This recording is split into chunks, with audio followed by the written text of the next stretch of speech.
Qu'est-ce que vous pensez de cette nouvelle salle par rapport à l'ancienne? Ah bah, ça n'a rien à voir. Déjà, ça a de la gueule, on dirait. C'est un bel outil, un très très bel outil. Il y en avait besoin, parce que c'est vrai que l'ancienne salle commençait quand même à être vieillissante.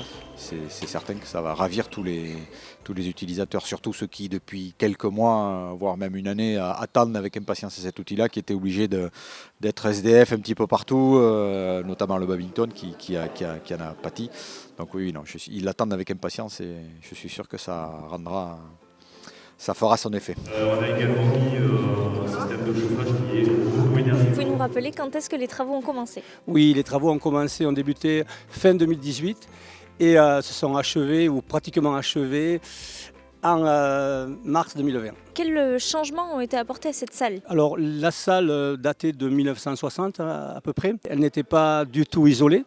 Donc le bâtiment est bien sûr isolé maintenant, donc on fera moins de dépenses énergétiques. Elle sera moins énergivore maintenant. Nous avons aussi un éclairage LED. Nous avons ajouté des vestiaires, un réceptif, des bureaux aussi pour nos clubs sportifs, un grand porche ouvert qui pourra accueillir certaines manifestations. Et bien sûr, toute cette salle est accessible aux handicapés. Quelles sont les associations qui vont évoluer ici?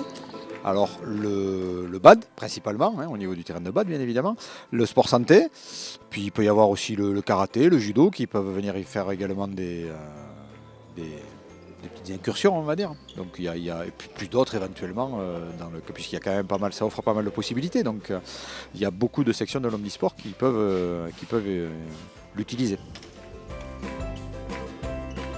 Le projet initial qui était de rénover à l'identique avec les mêmes volumes, mais nous voulions repenser ce projet. Les utilisateurs, que ce soit le BAD, le sport santé, le tai chi, tout ça, ils ont été partie prenante sur leurs nécessités, leurs contraintes pour leur activité, bien sûr, ouais, heureusement.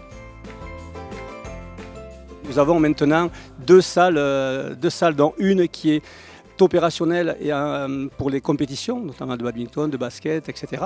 Et aussi une deuxième salle qui va servir surtout aux scolaires et à nos associations sportives. Est-ce que vous pourriez nous dire quels vont être les premiers événements sportifs accueillis dans cette salle? Alors des gros événements sportifs, il y en aura bien sûr à le badminton qui fait je crois une grosse compétition prochainement. L'équipe Baskendan Espoir pourra aussi évoluer sur cet espace de multisport de Barbe d'Or. Et bien évidemment, alors c'est tous les 2 ans, la grosse manifestation du conseil départemental, Handiland. Je crois que cette salle est réservée pour cette occasion. Et voilà.